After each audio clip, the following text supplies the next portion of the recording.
Greetings everyone, this is Gaston and thank you for joining this video battle report. If you haven't already, I highly recommend you check out the previous video where we cover caster selection, matchups, list building, scenario thoughts. Also don't forget to like and subscribe or leave a comment below. So deployment in this is going to be fairly straightforward, and we actually released a garrison video some time ago with a bunch of rules for proper deployment, and I also want to definitely encourage people to check that video out. But the same rules are going to apply here. The caster is going to go down centrally, the warjacks are going to go within range for superiority. As we talked about in the previous video, Kroll is going to be my flag anchor, and he's going to be joined by some of the suppressors, that way they benefit from his abilities. I put both my linear obstacles and pit trap on that flank as well, so if I'm going to try to work over a flank, then I would like to assume that my opponent will as well, and I kind of wanted to lock that down and keep them away from me. Shock troopers are going to go next to the jacks, and that way they can hold the flank, move up to the 40mm objective, and leverage that linear obstacle as well. This is all pretty basic stuff. My advanced deployment is likewise, as discussed in the earlier video. The hounds are going to be lining up, and the goal for them is I want to go after my opponent's flag, which is conveniently hidden behind the building. The whole idea is that whatever models that my opponent has over there, I kind of want to isolate them from the rest of the battle, either through line of sight or through positioning or distance, and that way if my opponent does try to go and dig the hounds out of that flank, it's going to cost them a lot in tempo, it's going to cost them a lot in positioning, and it's just going to be very difficult for them to respond to that.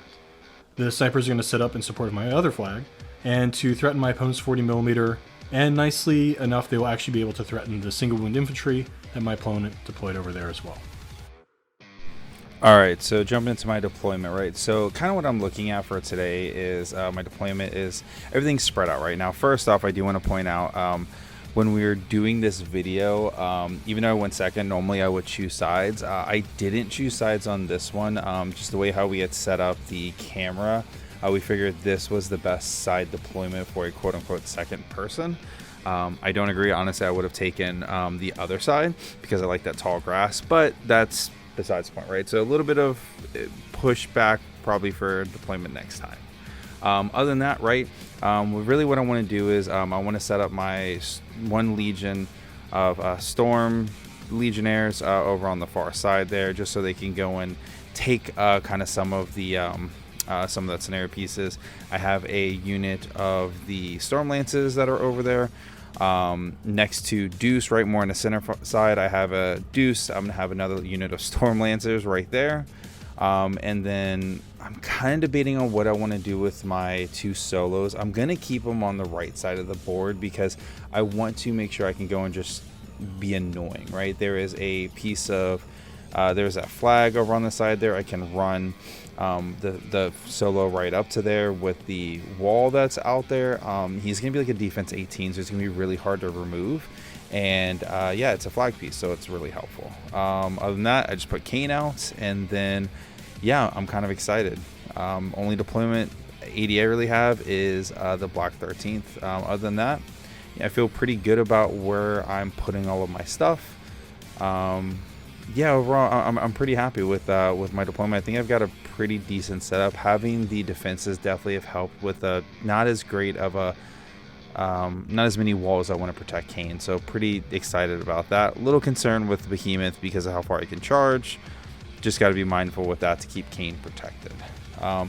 Yeah, other than that, I'm pretty excited about this. I think I've set up pretty decent for going second. Not what I prefer. I'd prefer first with this list, but second's not terrible in this particular scenario and with Caine.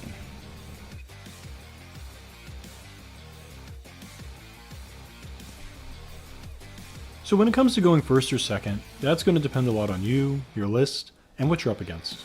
That being said, in general, I'm a go first kind of guy. While the second player technically sets up the scoring tempo, the first player sets up the positioning tempo. And what I find is that I feel like Warmachine is a very slow game to start scoring. You don't reach parity until the end of the first player's third turn, but positioning tempo and advantage can be taken from the very beginning of the game. The basic tactic I use goes all the way back to the Mark II days. We call it the land grab. I'm going to take up as much as the board as safely as possible. So like most Warmachine turn 1s, this is going to be very simple stuff. Most of the Warmachine turn 1s are quite boring. Superiority Warrior is going Behemoth, Vilkul's going to put up Fog of War, and we're going to run. I like to measure out the threats of Caine and Deuce and stay just outside of those.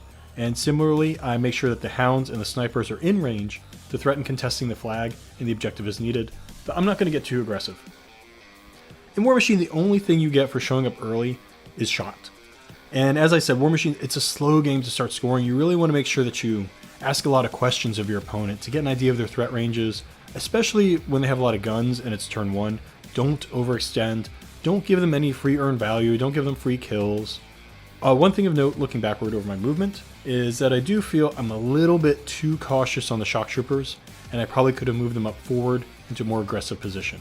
That's one of those things that you're going to learn by playing a list. The way it feels more than the numbers are going to tell you.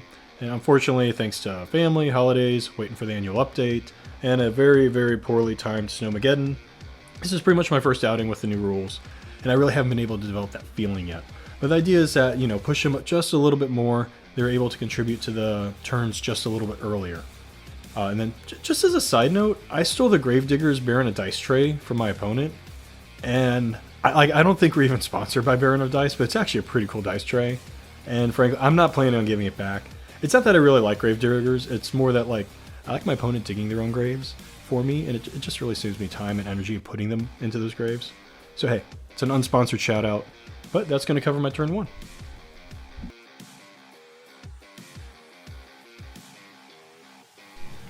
Alright, so jumping into my turn 1, right? A lot of this is just going to be some positioning. The Behemoth, man, he can move super fast, right? So I want to be really mindful of how far he can go. One thing I'm going to point out is I was messing up on the rules.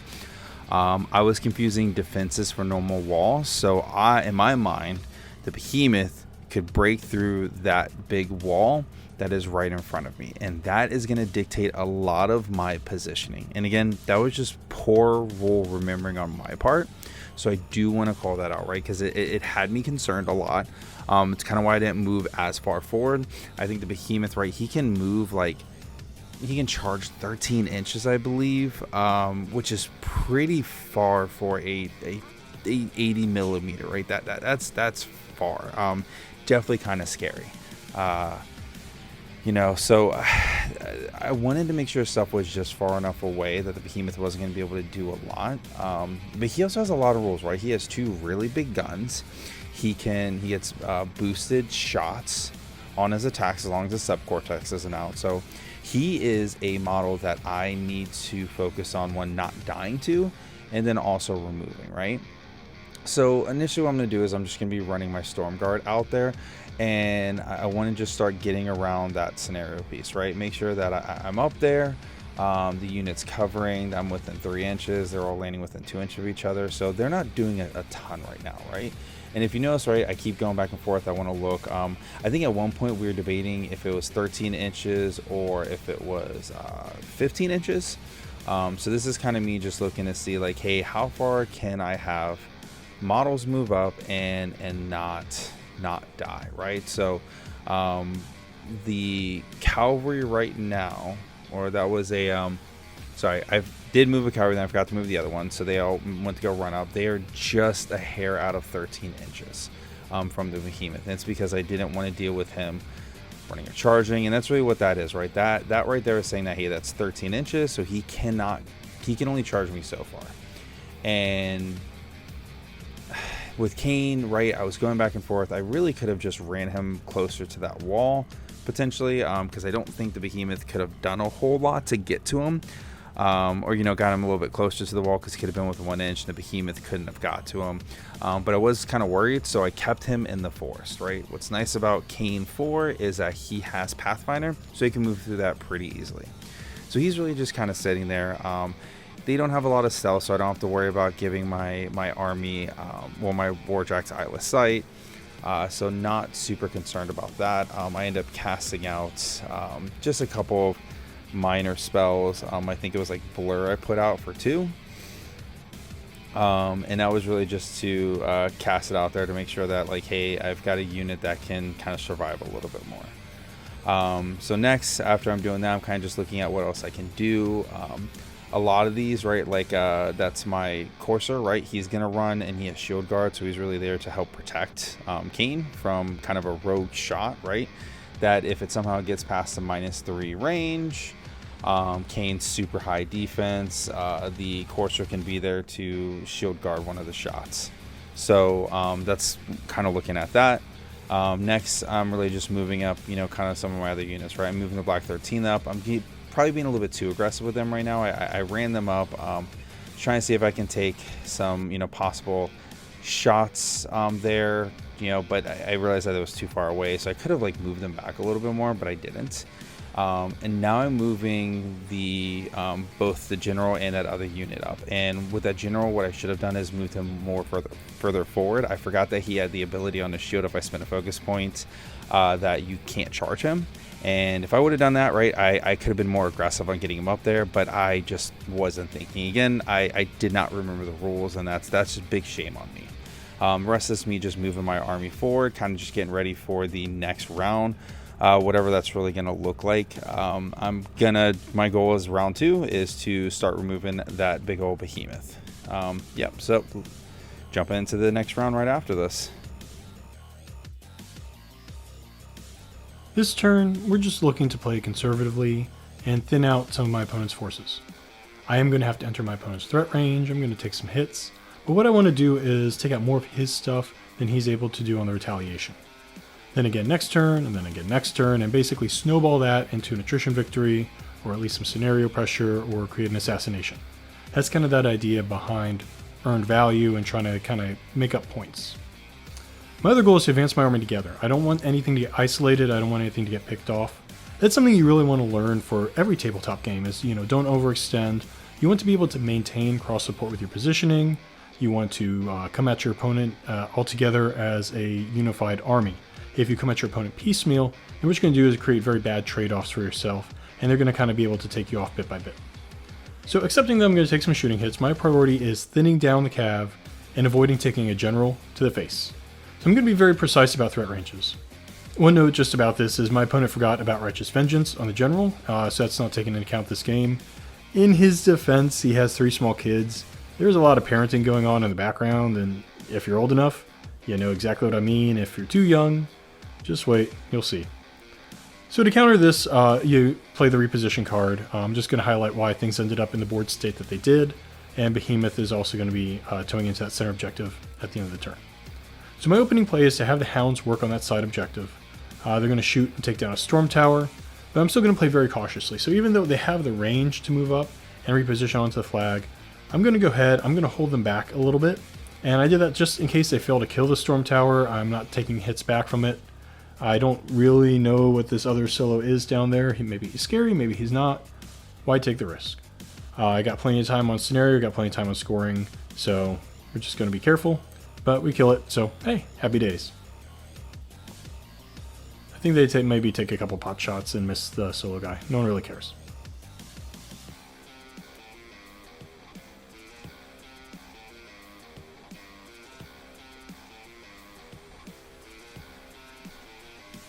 So then what we're going to do is we're going to go ahead, we're going to have Mr. Behemoth. He's going to walk on up, and he's going to fire the big guns. You're going to see very careful again about positioning, making sure I'm out of the general's threat range. And I wanted to identify what are the threat ranges for the cavalry. I want to make sure, I'm kind of not taking as many hits. I don't have any sort of spell defense, so, whatever Caine decides to do with Calamity is going to be very unfortunate to me. So I want to kind of, you're going to get hit, but you want to take as few hits as possible. And so one of the nice things about Behemoth is he does have the subcortex rule. He's got a really great gun, and so he's going to have, automatically boosted attack rolls. He's going to be very, very efficient.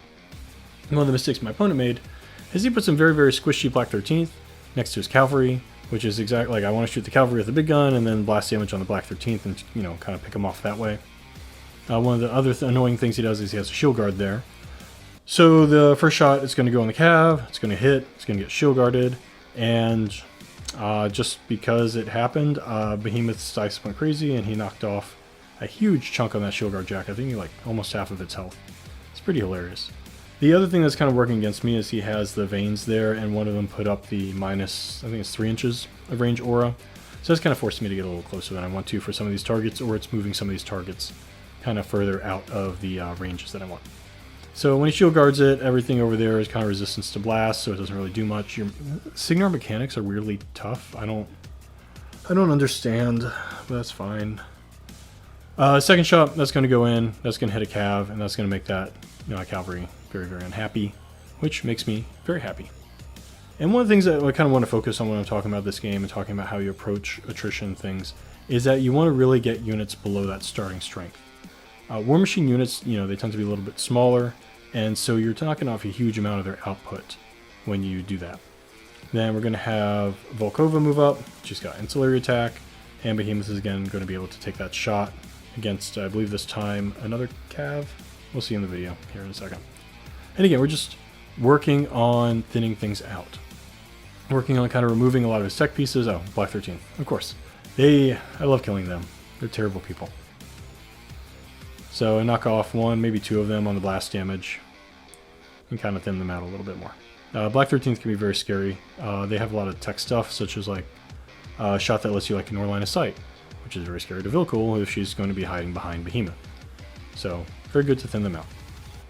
So with all that out of the way, we're going to move on to some of the other options. We're able to put the snipers. They were able to counter deploy against the single wound infantry, the storm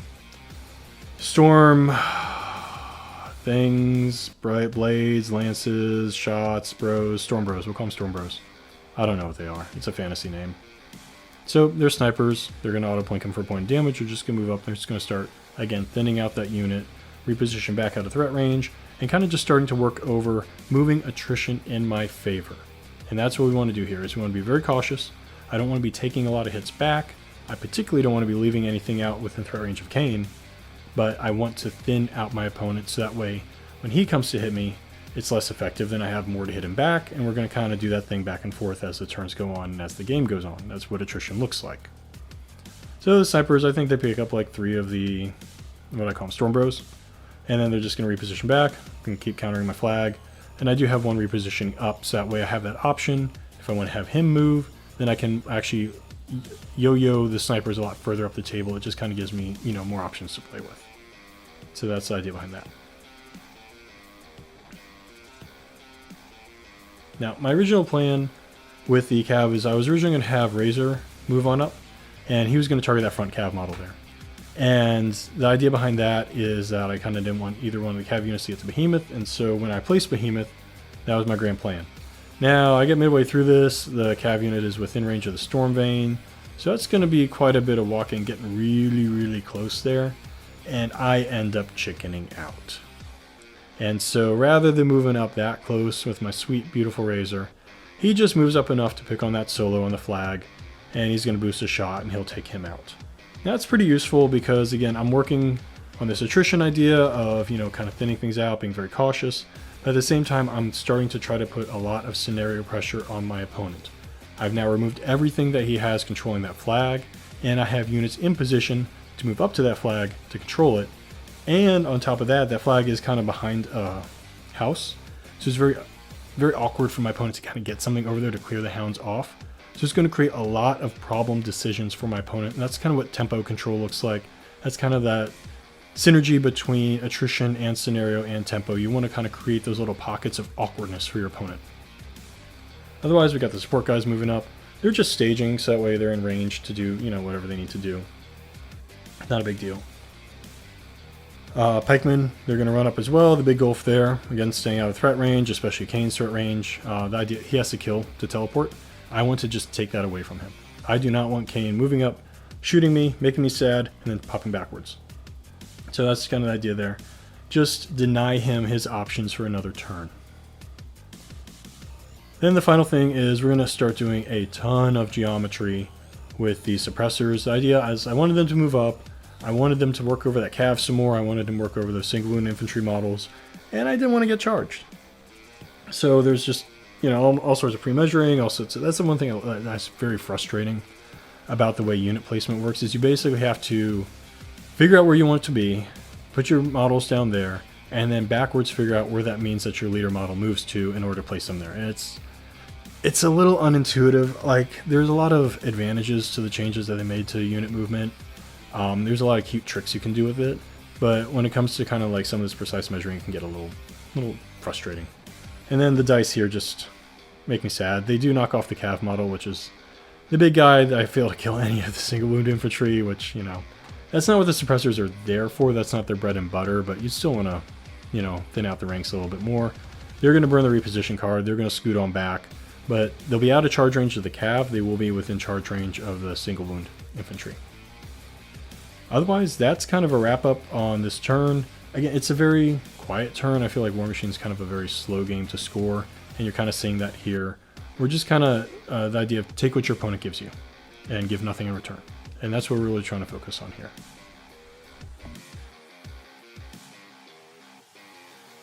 All right, so you'll see right before the end of the bottom of round 1, right, I was looking at what my measuring distance was, right? I wanted to make sure that when he had placed Behemoth 2, right, he was going to be just within 13 inches of the cavalry, right? So it's a pretty big charge, but I need to do a couple of things beforehand, right? So I need to make sure that I really need to get Calamity out there on him.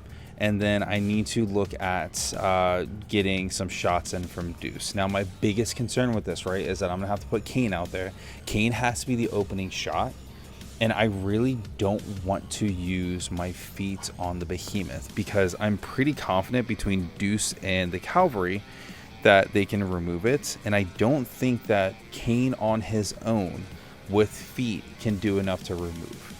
Now, the reason why I'm saying I'm concerned about this is because there is nothing else around that Caine can shoot to where he can then teleport back. So he's going to be really vulnerable at this point.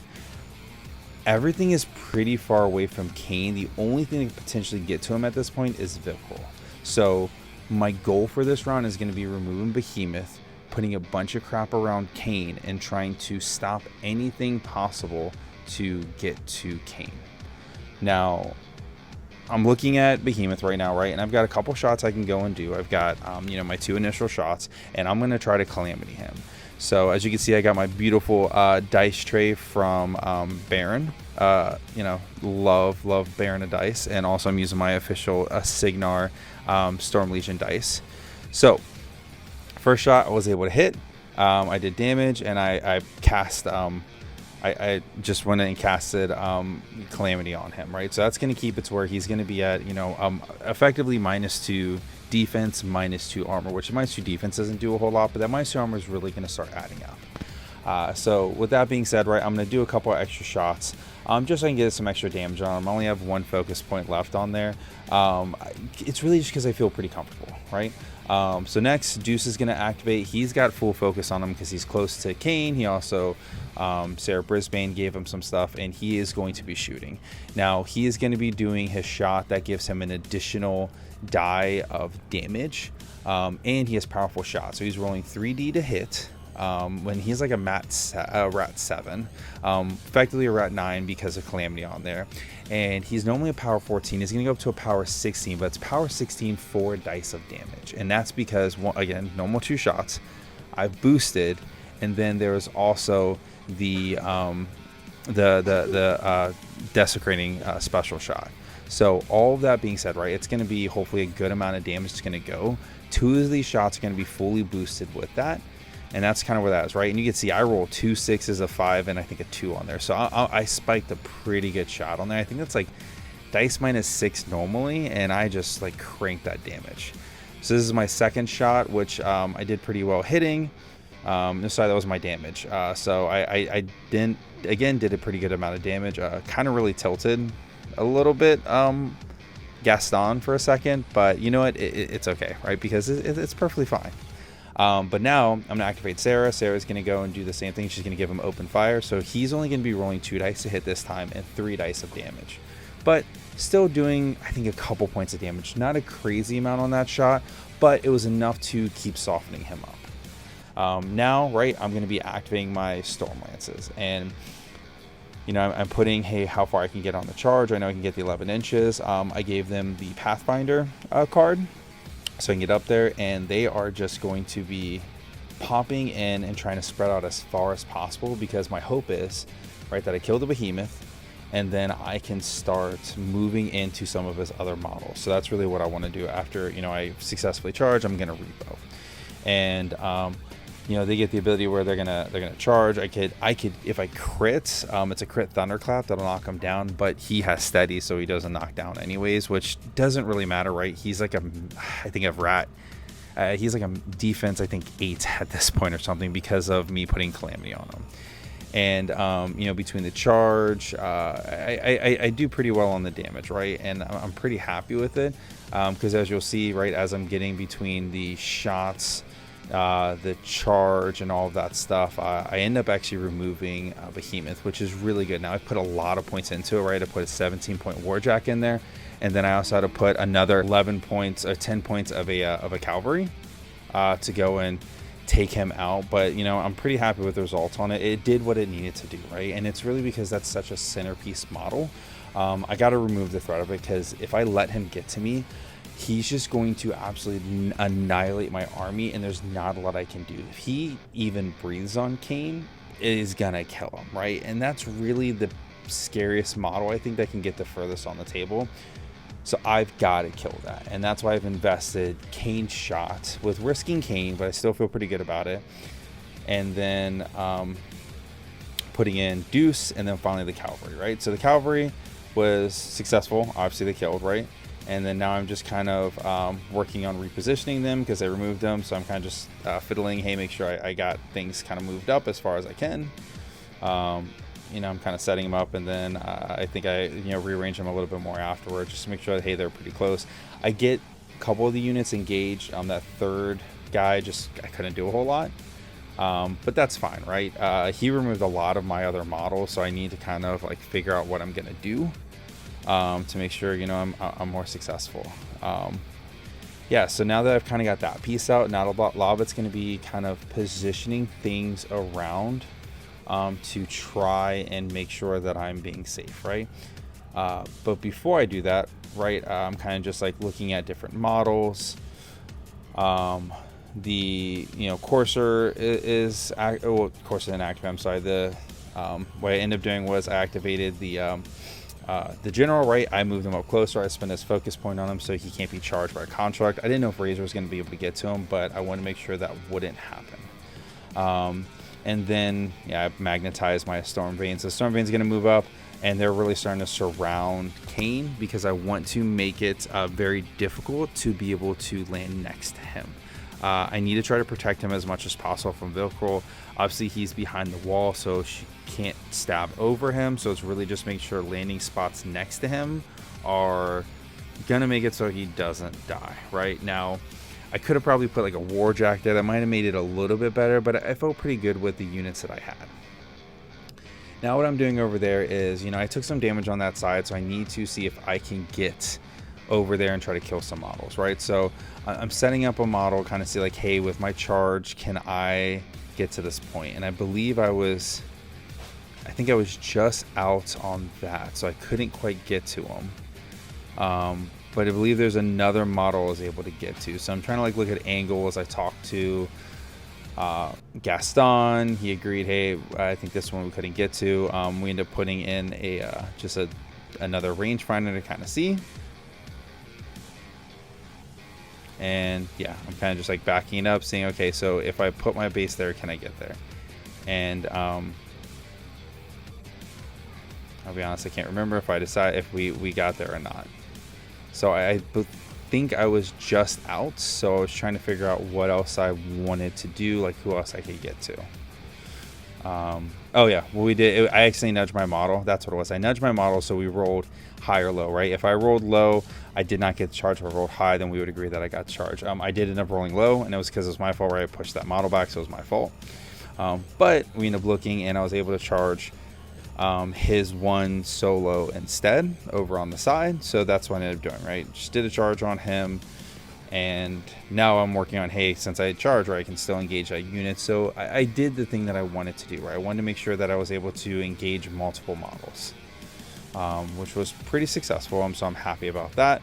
So I'm just kind of working on a little bit of positioning, kind of seeing what I want to do. And again, it's kind of just to shut down as much as possible to try to stop him from retaliating. Because again, I have Caine exposed, right? Caine is an awesome warcaster, but he is a armor 13. So it doesn't matter how high his defense is, his armor is only 13. So that's really, really scary. It's really easy for things to kill. So the units that I'm charging, right, that I charge in, they have really high armor. This particular unit, right, the Storm Guard, are really great against other cohorts, right, because they get additional dice on it. So they're really strong against cohort, not as strong against multi-box units, which that's kind of what I'm dealing with, but that's fine. I'm using them as just kind of holding things down. If I had been better about protecting the Black 13th, I think I would have been more safe, right, and I could have done more things with them, but unfortunately, right, poor placement means poor placement. So then afterwards, right, I'm kind of just moving up a couple more mobs, move the courser up closer, because again, I want to make sure that I'm protecting Caine. If there's some type of stray shot, the courser can go and remove that. So kind of just looking at different things I want to do there. I do have one cavalry, so I call him a solo because he's the only one that's there, right? He's kind of out there, so looking to see kind of what I want to do with him. But first, Was, who is the lone Black 13th, he was taking some shots. Now I moved Tyson. Tyson's ready over there just to go and secure the flag. So with the flag there, General, he's securing the middle. So I'm pretty happy about that, because I'm going to be, you know, feeling pretty good about protecting that. And also, again, I'm stopping more areas for Caine to get charged, right? That's really what I want to do. I need to shut down as much as possible so Caine doesn't get charged, doesn't get hurt, right? Gotta do everything I possibly can. So I feel pretty solid about my positioning. You know, I'm definitely gonna be up on some scenario, right? Because I've got a scenario on the side there, I've got the one in the middle, and I've got the one in the end. Yeah, so I feel pretty good. I think right now we're talking about Gaston didn't realize that, hey, even though he's only one model there, I can go and I'm gonna be up on some scenario points. So yeah, I'm pretty happy about that. Hopefully we, you know, do well. Oh man, I cannot believe that happened on camera. Well, that, my friends, is what we call a very expensive 23-point mistake. It's not exactly what I had planned for my channel debut with Behemoth, but what it's going to do is give us the opportunity to talk through how to analyze and how to learn from mistakes, and my god, I'm still not over it. Alright, so first, what went wrong? Now, there's a few things. It's actually pretty simple. I definitely underestimated Deuce a little. I can't use those words here. Naturally, I have to blame my opponent's dice. Fuck you, fair enough dice. But if we're being honest, it's all my fault. So the biggest mistake was giving the cav threat to Behemoth. If we're going to break that down a little bit more, I had a plan the previous turn that involved Razor picking up that frontmost cav model. I then became a coward, and I abandoned that plan mid-turn because I didn't want to get that close. Which in turn meant that the model was still alive. It gave them threat to Behemoth. And so making a plan and abandoning it halfway through is just, it's something that's super common, and I definitely wanted to highlight here, humble pie, how I shot myself in the Behemoth. So one of the things I often harp on is getting units below starting strength, even if you don't finish them off. And this stems from kind of two things in Mark IV. Again, you have that smaller unit size, and you have the way that unit movement works. The smaller unit size means just if any model is pulled from a unit, it's going to be a significant drop off in damage output. You know, if it's a 5-man unit, that's like already 20% off the top. And that's really exemplified here. You see it quite a few times in this game. It was the last attack of the last horse bro who killed off the Behemoth. So if you just knock one guy out, that's like they have 2 attacks, 3 attacks that just don't happen. So again, that's your big drop off in damage. Secondly, the way positioning works is in Mark IV, if one of the guys can get in, they can all get in. And it doesn't matter range, positioning, and you see that happen here. You know, it doesn't matter that all the other horses are strung up behind him, as long as that one horse was able to get the charge. So now that I screwed up, oh, what now? Well, one of our pillars is, of course, resiliency. So once I get past my temper tantrum, it's time to analyze the situation and make my opponent pay. Because even though I'm recording this a month later, I'm still not over it. Oh, Lord. Okay. So a couple of things are in play here. One thing is, as we talked about last turn, Caine was not able to teleport. And so that means that Caine moved into Vilkul's threat range. And so we all know how that's going to end. And quite honestly, do not feel bad for him. This is like his 10th matchup into me playing Vilkul, and he quite honestly should know better. He did try to recover this by jamming up the lane with the Storm Vein, so that's the first puzzle piece. And so I have to decide, at the start of your turn when you're planning things out, you want to say, okay, I'm going to go for this assassination. What are the things that I need to do before I commit too much? Before, I've overcommitted, I can't rewind things. And so in this case, it's a Storm Vein, so the only thing keeping Vilkul from landing there. And so we have to look at what are our options to clear them out. In which case, I have two options in this setup. I've got Razor and the Shock Trooper Gunners. Now this is going to lead us to mistake number 2. Not being aggressive enough with the Shock Troopers on the previous turns means that they are too far back to effectively help. So what I need the officer to either desperate pace either the pikemen or the gunners in order to have them get into threat ranges. And if you want, kind of a fun example of doing something wrong turn 1 and then again on turn 2 and having it bite you on the ass on turn 3, this is the example 90% of the time bad positioning, which can go both ways. You could be too aggressive, or in this case, too cautious, too conservative. And so to pull all this analysis together, I have a resource crunch. I have one Storm Vein that I need to clear out. Vilkul is going to use Lucky Penny, and Razor is going to must use Breakthrough to walk away from the cav. He apparently doesn't have it on his own, because reasons. Because of this, I am not going to be able to use Careful Recon on the pikemen, and I have to use Officer's abilities on them, which takes the officer away from using the gunners. And so that's what I'm going to do. Because if I want to get the pikemen into the general, which I absolutely want to get the pikemen into the general, you have to make a sacrifice somewhere, and so the gunners are basically going to be sitting this one out. So what we're going to end up doing is we're going to load up Razor, we're going to have the battle mechanic, give him that +2 speed, and you can just see tons of pre-measure. I'm like watching this, I'm like, man, I need to get my sticks back out. That's a lot of tape measure going on there.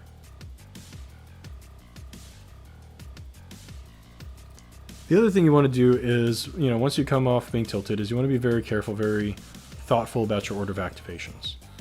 So it's not just enough that, I'm going to go for this assassination run on Caine. I want to make sure that I set myself up where it's a choice.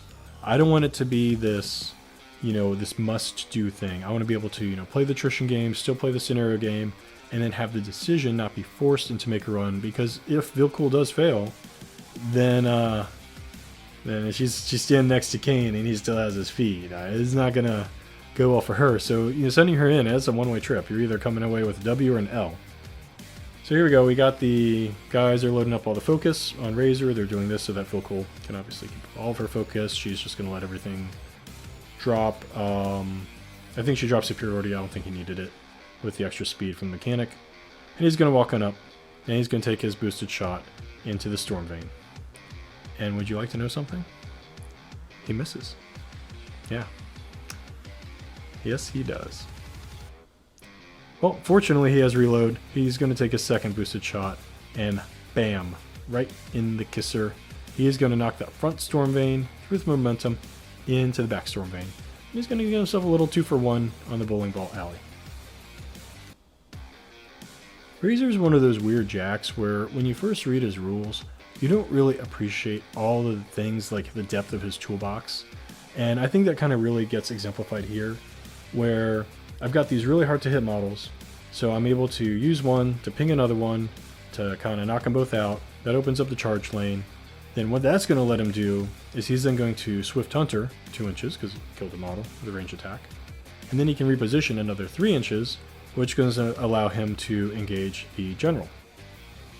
And so that's just straight off the bat, he's done a lot of utility without even using like stripping stealth or a lot of, even his melee weapon or his shield, any of that nature. But the amount of flexibility, the amount of movement and positioning that he gains is just phenomenal for, having this heavy warjack. And the idea behind having him, engage a general is now he's going to activate flank for the pikemen. And the pikemen like flank. They really, really, really like having flank. So he's going to go for broke, take a random shot on Black 13th. He misses them both. It was low probability, but you never know. I always like to pick him up. So then he's just going to take his reposition move and again get into that spot with the general. And you're going to see here, especially in this turn, we kind of talked about it in the pregame notes. Vilkul's not doing anything for her army. This is just straight up, what are the units, What are their abilities? How do they function together? And so I think this kind of exemplifies a lot of the strengths of the units within Winter Korp, where you're able to kind of rely on them, not have your caster in the mix here, but like, you start taking some of the other casters that really boost them, buff them up, build up those synergies. And so now you're able to see what they can do. This is what they're on their own. Imagine what they can do when they're buffed up. Imagine what they can do when they have a little bit of help. So, I think that's kind of a nice way of, if you're getting into Khador, it's your first time with Vilkul, you're kind of learning the way all these models work, but then they're just going to get better.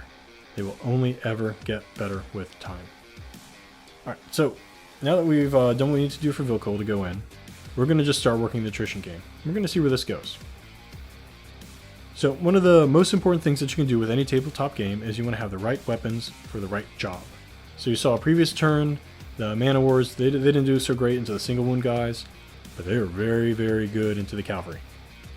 And so what we're going to do is we're going to get them positioned up, and they are going to just go into these natural targets. They're going to get all their volume fire buffs.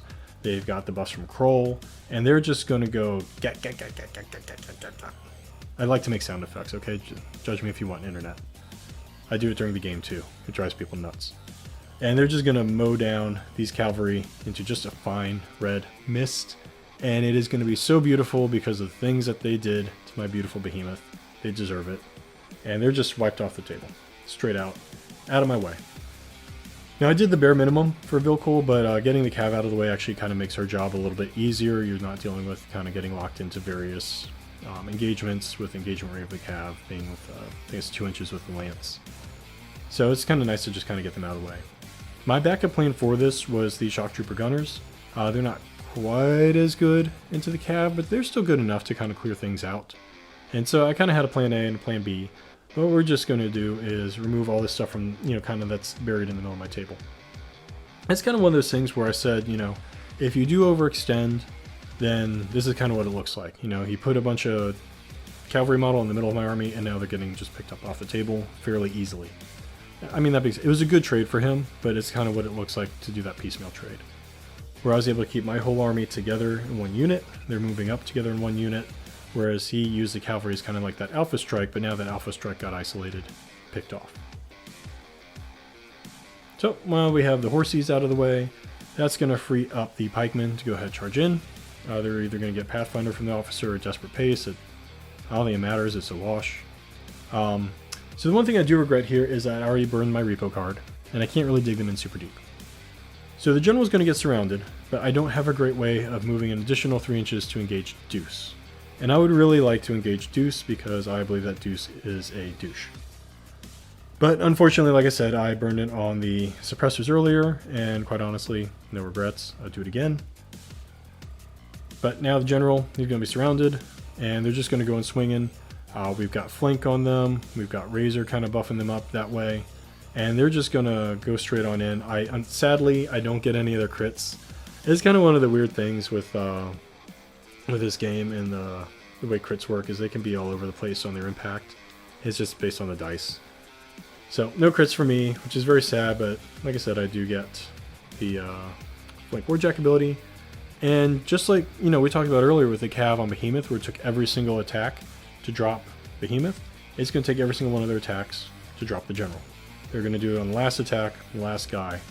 And again, it just kind of reinforces, what I've been preaching this whole game, and what I really want people to take away is it's okay to just kill a model from a unit. It's okay to just take that, especially if it's a low-risk play. It can have a higher impact in later turns. So I really, if there's a drum that I'm going to bang here, that's kind of one of the ones I want to hit over and over.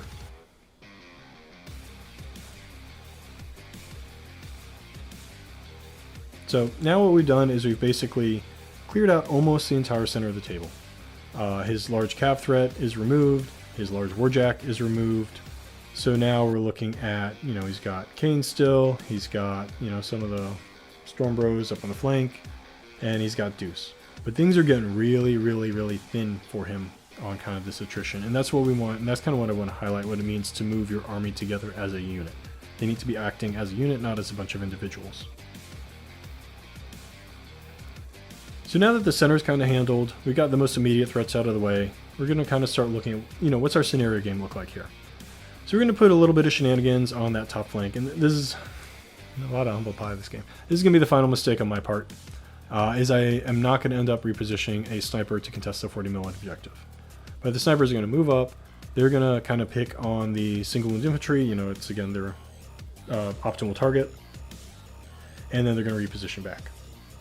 And again, it's just kind of a mistake on my part. I was like, well, you know, I'm pretty ahead on attrition. I'm not going to be able to do anything to Black 13th. He's just going to pick up my sniper.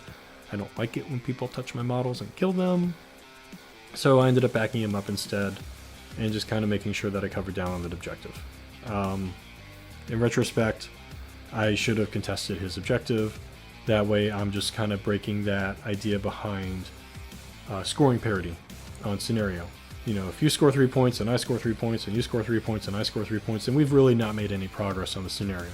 And one of the things that I really try to build into my lists is various units that are not specifically picking for their synergies with the casters, but they're instead chosen for their ability to disrupt that scenario symmetry. You know, kind of break it out from my opponent where I'm constantly, you know, preventing them from scoring when they want to be scoring, and kind of start leveraging that pressure as I'm also trying to leverage the attrition pressure, as I'm also trying to take Vilkul and leverage the assassination pressure. I'm trying to hit all of those things simultaneously, and then, you know, use positioning, use the terrain in order to get up on tempo, get up on position, make things really awkward, make things really hard for my opponent. And so that's where, you know, kind of like you have the forests up there. I arranged my, you know, my pit trap and my wall over there to make it just hard to interact with that side of the table. But I want to make sure, you know, if I'm making it hard for him to interact, I want it to be pretty easy for me to interact. And so, you know, the snipers are very useful. They have, again, the reposition, they have the speed, they have the pathfinder. So they're a very, very flexible unit, and I just absolutely adore them. And the dog is thumbs up. So they go, they kill a couple of Storm Bros, they reposition back. I have the puppy moving up. So again, one of the things with reposition is you can use it to really get a lot of flexibility in your unit positioning the next turn. So as long as you're careful with your models, as long as you're keeping them safe, you know, kind of don't be afraid to push a guy up a little bit. Don't be afraid to be just, you know, a little bit aggressive, kind of working those flanks over with them, and you'll be surprised what you can get out of them. Now, I did leave one of the Storm Bros alive. So we're going to send in Kroll the Conqueror, and he is going to be just like Kevin Sorbo's box office. He's just going to whiff everything. It's going to be terrible, just like that movie. But that's okay, because I still like him. He got his earned value with helping the suppressors kill the horses. I'm not too worried about it.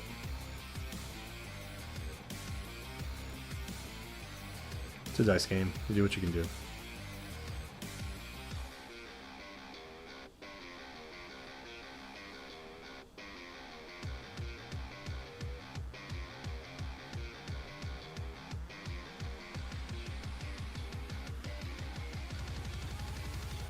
So, just putting the stupid forest back because that's upset. One last thing to do before we go full commit is we're going to work over that bottom flag now. We're going to bring up the hounds. They're going to start shooting, this guy's name's like Tycho Voss. He's got like some sort of stupid defensive stats. I don't know. It's Cygnar. They cheat. They're terrible. They're going to miss all their attacks, and they're just going to reposition together into a defensive formation. They're going to test that flag, and they're just going to keep him from scoring it. I'm going to assume he can't kill all three of them in one go. I certainly hope not. It is what it is. But this way, you know, now we've got his objective pressured, we've got the center controlled, we've got his flag pressured, we're way up on attrition, things are looking pretty good. So that being said, you still have Caine, he still has his feet, and he still has a deuce, and the two of them together are just so scary. So that means it's Vilkul in time. Yes, baby, yes. So she can burn her lucky penny, and we're going to map things out. She's going to go ahead and put Chiller on herself. That's going to get another -2 defense to units that are within 2 inches of her. So it's effectively +2 map.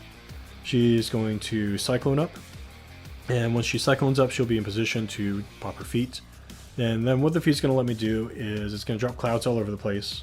She has a gas mask, so she's going to ignore the clouds. But for her, if she's in the clouds at any point, then she can move through models. So she can move completely through them. It's obstructions as well. So you can do this like behind a house, for instance. And then she's also going to be debuffing Caine as well. So I think he's like defense 17. She's going to be effectively mat 11. So we're going to need 6s. So all that's going to take 4 focus. Yeah, Cyclone plus Chiller. So she got 6 base. Lucky Penny will drop her up to 7. So she's going to have 5 attacks on him. When we get there, needing 6s to hit. She's very angry. She's a weapon master. His armor is very sad. And he's only camping 1 focus. So the odds of this are in my favor. But if you ever watch like a math video on this, you're still like, it's not a statistical distribution. These things aren't guaranteed. You're effectively just trying to throw a dart at a dartboard because you're rolling 1 dice set at a time. Like if you go to like 40k, you're rolling 40 dice at a time. You get a statistical distribution there. Warmachine, like, you know, you can see that where you're like, oh, you know, I should have hit this attack, I should have hit this attack, and it just doesn't like work out that way. So that's why it's always like, if my assassination is based on my caster, I want that to always be my last resort. I don't want that to be my fallback option. I want it to be a choice. I don't want to be forced into it. So she's going to go in, she's going to take her charge attack, and she is gonna miss. Happy days. Backswing, yeah, that'll pop him, and then she'll buy attack and kill him. So it's a lot of worrying for nothing. But we still want to go through the thought process. And what I want people to take away from this is not the win or the loss. It's the mistakes that we made along the way. I made sure to point out that I made 3 significant mistakes here, and I wanted to use, reviewing this video as a chance to identify these mistakes, to analyze them, and to learn from them. And hopefully by sharing them with you all, you'll get to learn from them as well. But I just want to say thank you for watching, and don't forget to like, subscribe, and comment. It really helps us out.